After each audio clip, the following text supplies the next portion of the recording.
Hello, hi everyone, শুভ সকাল। তো তোমরা সবাই কেমন আছো? আশা করছি যে যেখানে আছো ভালো আছো আর অনেক অনেক সুস্থ আছো। তো দেখো সকাল সকাল উঠে কিন্তু রান্না বান্না জোগাড় করে নিচ্ছি, কারণ তোমার দাদাভাই গেছে কাজে।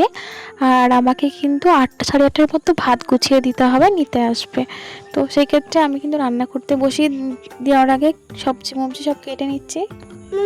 তারপরে কিন্তু আমি দোকানে এসেছিলাম সয়াবিন টয়াবিন কিনতে। দেখো সয়াবিন, লঙ্কা আর হচ্ছে গুঁড়ো লঙ্কা, সব কিছু ডিম টিম নিয়ে সব কিছু নিয়ে একবারে চলে আসলাম বাড়িতে।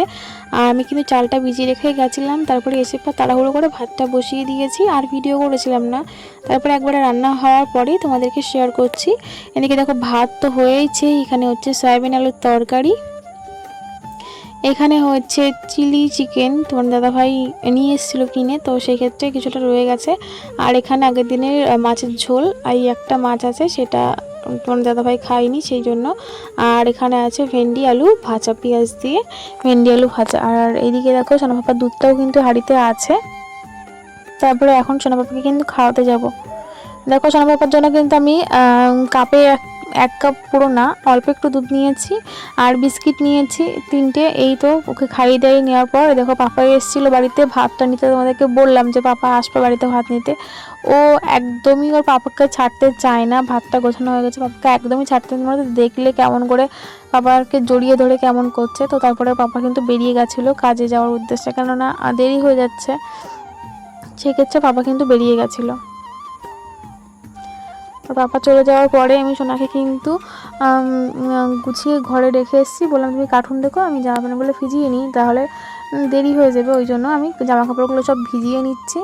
আর এখানে কিন্তু বেশিরভাগ জামা কাপড় আমার দাদা ভাইয়েরই আছে, আমার খুব কমই হয়। এই যে কাঁচা কুচা চলছে। তারপরে কিন্তু আমি জামাকাপড় সব ভিজিয়ে রেখে এসেছিলাম। আসার পরে আমি সোনা বাবা কিন্তু একটু বই নিয়ে বসিয়েছিলাম। ও কিন্তু অনেকদিনই বই পড়ানো হচ্ছে না, তো সেই ক্ষেত্রে আমি এখন একটু বইটা নিয়ে বসেছি। আর ও একটু পড়তে যাচ্ছে না, তাও একটু পড়েছে, যেটুকু পড়েছে সেটুকুই অনেক। তো তারপরে দেখো আমরা সকালের খাবারটা এই যে চিলি চিকেন রুটি আমরা খেয়ে নিচ্ছি। আমার সোনা কিন্তু খাবে খাবে করছিল, তাই ওকে একটুখানি রুটি দিয়েছি আর একটু সবজি দিয়েছি। তো সেটাই ও খাবে, মানে খাবে তো না, ছড়াবে। ওইগুলো খেতে পারে না এখনও। খাওয়া দাওয়ার পরে দেখো বাইরের অবস্থা দেখো, কি রোদ, পরিমাণ রোদ হয়েছে, আমি তো ভয় পাচ্ছি বাইরে আসতে। চলো এদিকে দেখো সোনাকে কিন্তু স্নান টান করিয়ে দেওয়ার পরে এই যে উনি এখন রেডি শেডি হয়ে ঘরের মধ্যে খেলা করছে।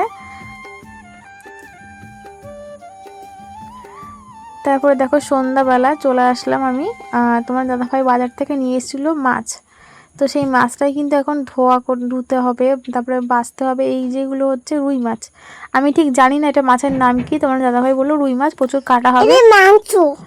যাই হোক সোনা বলছে মাংস, এটা মাংস না তো, এটা রুই মাছ। তো মাংস, আচ্ছা ঠিক আছে মাংস, রুই মাছ। তো এই রুই মাছটাকে ভালো সুন্দর করে বেছে নেবো, কারণ এর ভিতরে পুরো আষ্টে ভরা এতে, তো সেক্ষেত্রে ভালো করে বেছে নেবো রুই মাছটা। তারপরে কিন্তু তোমার দাদাভাই একটু সিঙ্গাড়া এনে দিয়েছিলো, তো সিঙ্গাড়াটা দিয়ে মুড়ি খেয়ে নেবো। আর মুড়িটা কিন্তু আমি সিঙ্গাড়াটা সুন্দর করে মাখাবো। আর আমার সোনা বাবা এখানে কার্টুন দেখছে, আর আমি কিন্তু মুড়িটা ভালো করে মাখিয়ে নিয়েছি। এটা আমি এখন খাবো, খেয়ে তারপরে রান্না করতে যাব। মাছে লবণ হলুদ মাখিয়ে দিয়ে চলে এসেছি, আর যাবো উনুনে রান্না করতে। তো ওই জন্য রান্নাটা তোমাদেরকে আর শেয়ার করলাম না। চলো আজকের মতো ভিডিওটা এখানেই শেষ করছি। ভালো লাগলে অবশ্যই একটা লাইক কমেন্ট শেয়ার করে দিও। সবাইকে টাটা, শুভরাত্রি।